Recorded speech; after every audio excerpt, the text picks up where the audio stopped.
and the terrifying sensation overshadowed all thoughts. She met the gaze of the wolf, its amber eyes gleaming in the dark, its breathing deep and heavy. She could feel it assessing her, deciding something.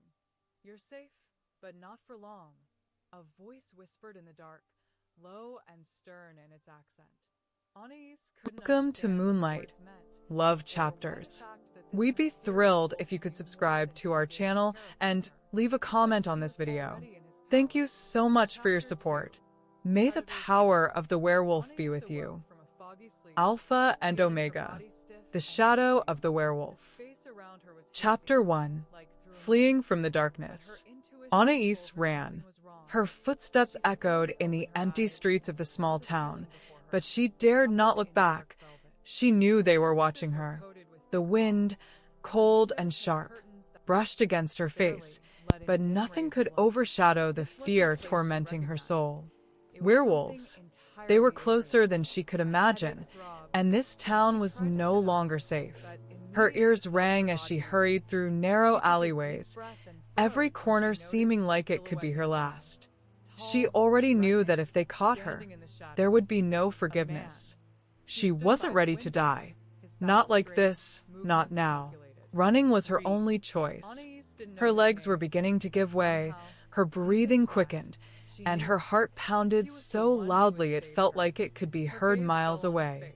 Anais quickened her pace, barely jumping over cracks in the asphalt, when suddenly something tugged at her arm. She screamed, trying to break free, but she was grabbed more firmly, and someone leapt from the shadow of a dark building straight at her. A man, or maybe a creature. Her eyes were filled with his wild, deadly gaze. He was a werewolf. Anais felt her body tense with terror. This was death, almost inevitable. The omen of the storm. He walked towards her, the moonlight eyes filled with bloodlust. She couldn't run. All that was left was to scream for help. But who would hear her in this dark emptiness? The werewolf sighed and bent over her, preparing to strike the final blow, and she couldn't hold back any longer, desperately shutting her eyes. But at that moment, something broke into their struggle. The shadows crackled, and from the darkness emerged a massive silhouette. But something invisible, like a wild growl, as though the darkness itself had descended on their world. In the blink of an eye, the werewolf was thrown aside like a toy. Anais gasped, feeling an indescribable dark force enveloping her. She barely glimpsed the silhouette of a large wolf, its amber gaze locking onto hers, and she felt the ground beneath her soften, losing control of herself, disappearing into its shadow. She gasped in fear, her heart hammering in her chest, as if she were part of this nightmare. The wolf, or something more than a wolf, powerful and threatening, carried her into the darkness. Everything happened too fast for her to understand what was going on.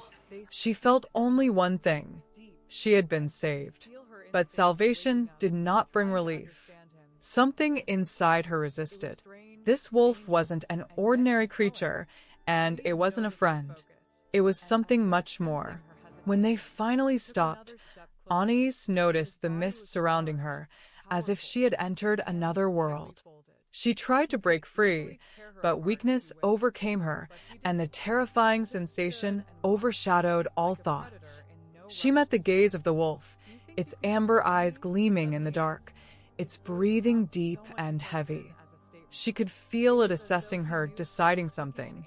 "You're safe, but not for long," a voice whispered in the dark, low and stern in its accent.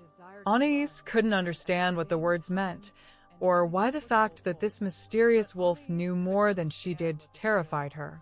But she was already in his power. Chapter 2. Predator's Eyes.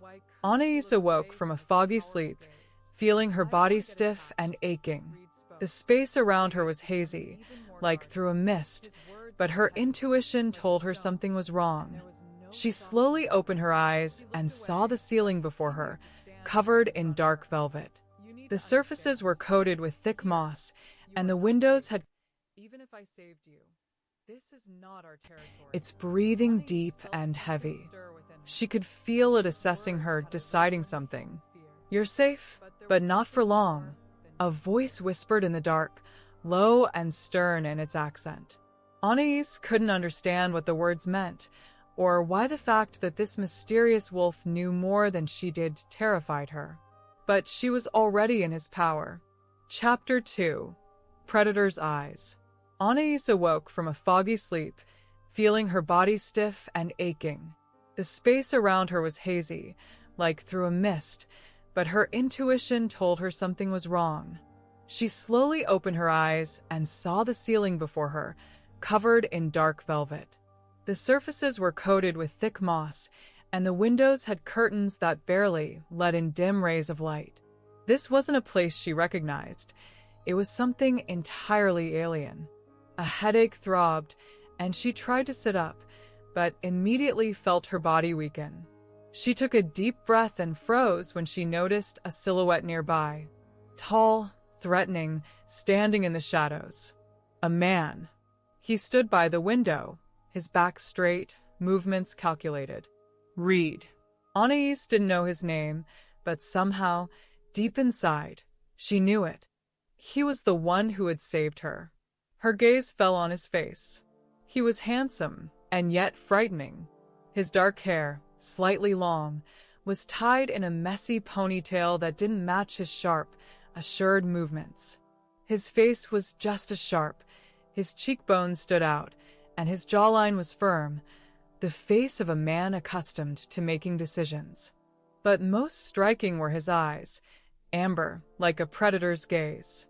They were deep, cold, and seemed to see everything, even what was hidden deep inside her soul. He turned toward her. Anais felt her heart tighten. There was no compassion or kindness in his gaze. He was an alpha, and his eyes spoke of power, of control over everything. She could have seen him as an enemy, but everything in her body rejected that thought. "You're safe." His voice was low and stern, with no hint of tenderness. He spoke as if it were an obvious fact. But Anais understood that it wasn't quite so. She didn't feel safe. She was in a house full of shadows and hidden dangers.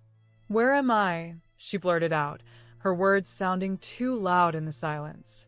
Reed didn't answer immediately. He stepped closer, and his presence became heavy, like fog enveloping her consciousness. Every movement was measured, like a predator who knew it was being watched. He approached so close that her breath hitched. "In a place where there will be no more pursuit," he replied, but her eyes skimmed his face. There was a flicker of disdain in his eyes, as if he didn't want anything to do with her. Anais felt a chill run down her spine, but couldn't tear her eyes away from his amber gaze.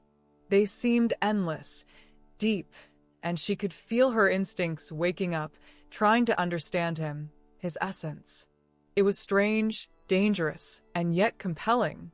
Reed noticed her focus, and as though sensing her hesitation, took another step closer. His body was large, powerful, his hands tightly folded. He could easily tear her apart if he wished, but he didn't. He just stood and watched her, like a predator in no rush to strike. "Do you think you can control me?" he suddenly asked, his voice not so much a question as a statement.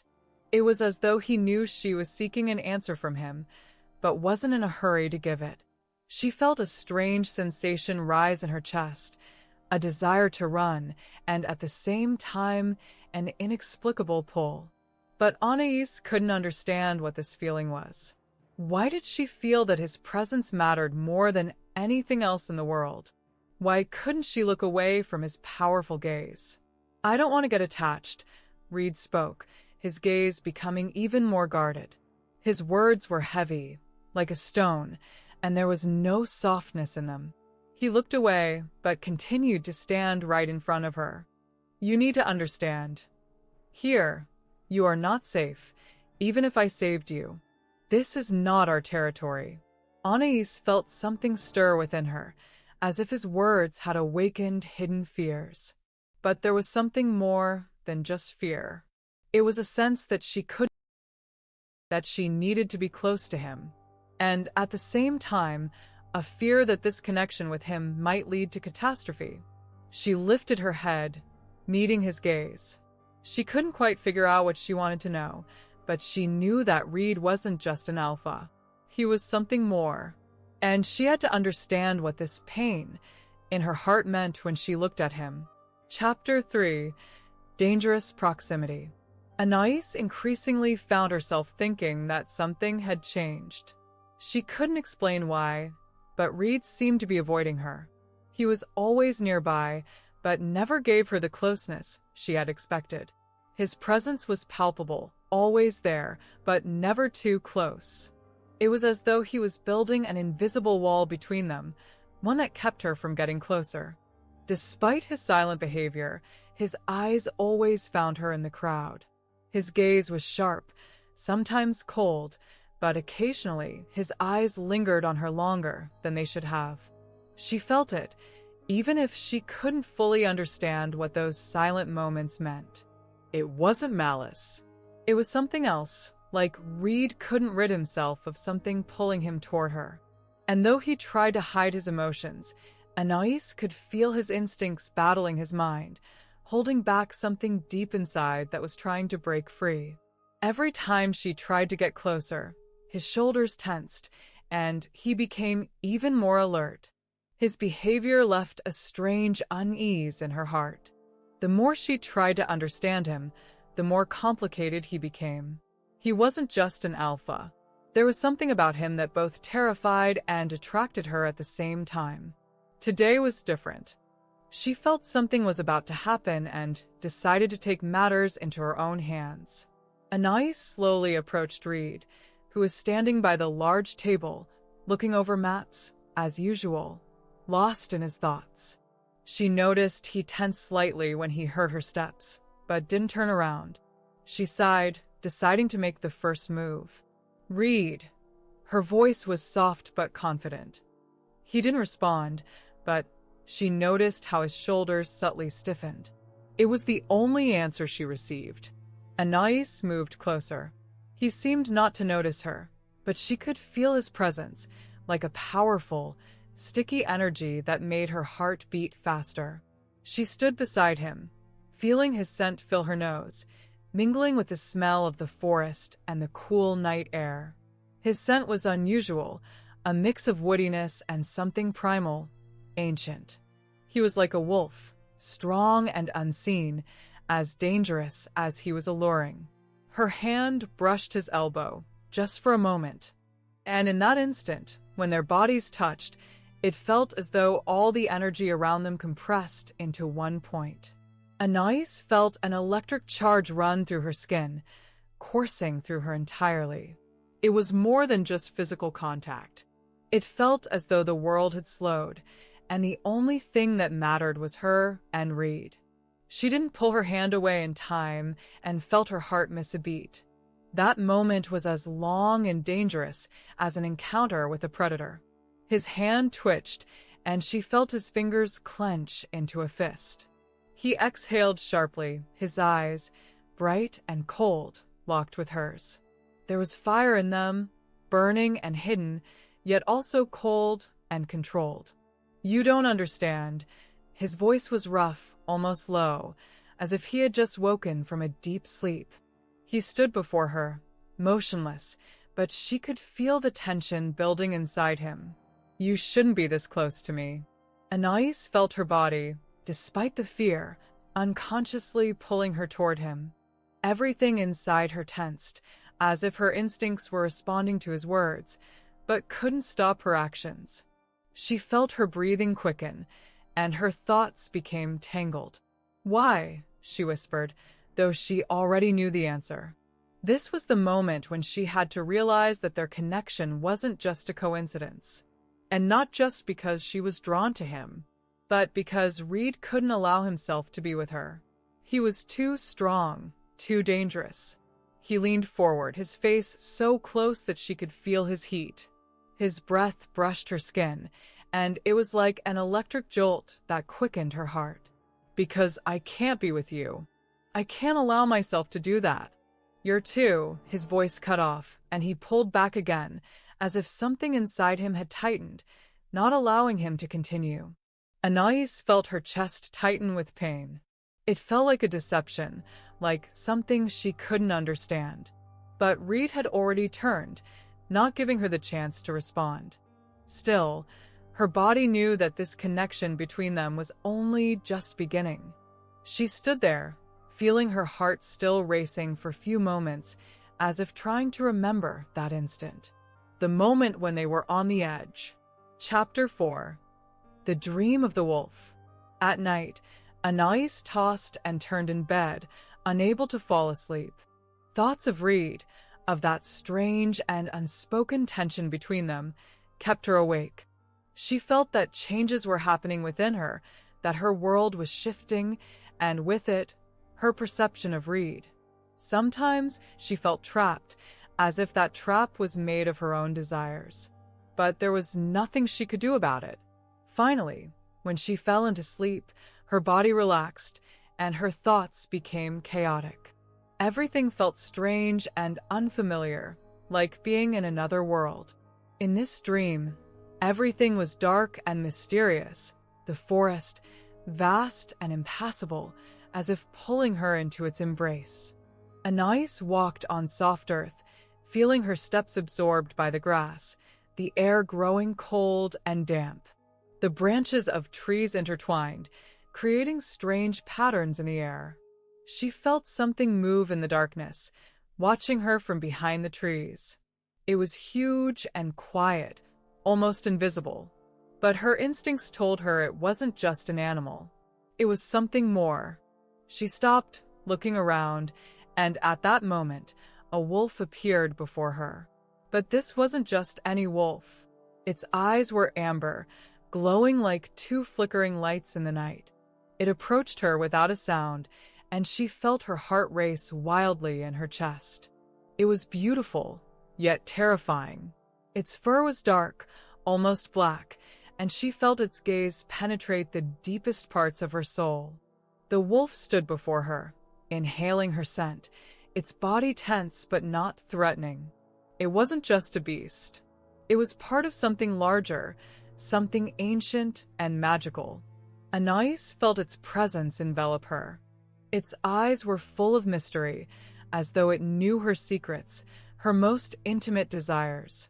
She couldn't tear her gaze away from its eyes, feeling as if it was searching for something in her that she hadn't yet found. She wanted to say something but couldn't. The wind stirred her hair, and her body was overwhelmed by a strange feeling, as if she was bound to this wolf by something more important than she could understand. Suddenly, she felt its breath touch her skin, and her heart stopped. Everything around her quieted, and in that moment, she understood that the wolf could take her with it. And she couldn't resist. But before she could take a step, the wolf let out a low, almost audible growl and stepped back. Anais took a step toward it, but everything around her disappeared, and she woke up. She awoke in her room, but the feeling of the dream lingered. It felt as though the world she had just been in was real, and what was around her now was nothing but an illusion. Anais sat up in bed, confused by what was happening. Her chest rose heavily with deep breaths, as if she had just run through the forest. She looked around, trying to return to reality, but her gaze stopped at the door. It was slightly open, and Reed stood in the doorway. His figure seemed dark in the half-light, his amber eyes glowing in the darkness. Anais froze, unable to move, unable to speak. Reed didn't say a word, but his gaze was deep and penetrating. Anais felt as if he was studying her carefully, as though he knew everything that had been going on in her mind, all her thoughts and feelings. His presence was more than physical. It was penetrating her soul, making her feel as though her inner world was opening up to him. "You saw him too?"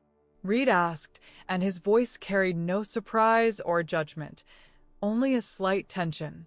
It was a question that had arisen on its own, as an answer to what had happened. He knew. Anais couldn't respond right away. All she could do was look at him, searching his eyes for even the smallest trace of doubt. But there was none. Reed looked at her like a wolf who had known all along that his prey was in his claws. "You saw him in the dream, didn't you?" he continued, and his words sounded less like a question and more like a statement. All this time, while she had been in his house, he had been watching her, and it seemed he knew more than she could have imagined. Anais felt her heart racing again, her body frozen in fear and desire. This wasn't just a dream. It was something much bigger. And this moment, when Reed stood in the doorway, as part of her dream, only confirmed that everything between them wasn't a coincidence. "You have to explain everything to me," she finally said, her voice quiet but firm. Reed hesitated for a moment, then stepped closer, his step soft and assured. He wasn't just a man. He wasn't just an alpha. He was part of what was happening to her, and she couldn't ignore it. "We need to talk, Anais," he said, his voice deep and foggy, like the night itself. "But now isn't the time." And with those words, he left, leaving her alone, but with the feeling that he would be back in her life, in that world she couldn't comprehend. Chapter 5: The Shapeshifter Killer.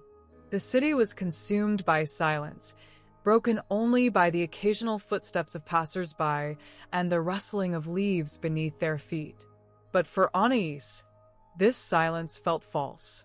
The anxious fire within her soul never died out, a sense of impending danger growing clearer with each passing day. She couldn't explain exactly what was troubling her, but her intuition told her something terrifying was already close. The very shapeshifter that brought death to the city.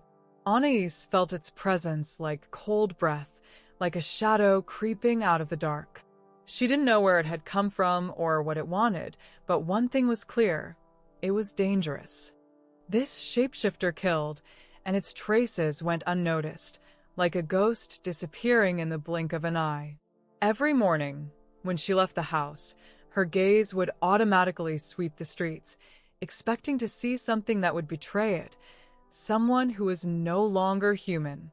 It could be hiding among the crowd, invisible to everyone, but she felt its energy disturbing the balance. It seemed as though the whole city knew of its presence, but no one dared to speak of it aloud. Reed had started keeping Anais under surveillance. He didn't speak of it directly, but her place in the house became permanent, as if she were his responsibility.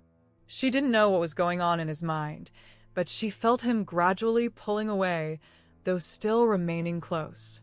Every glance was filled with silent questions and uncertainty.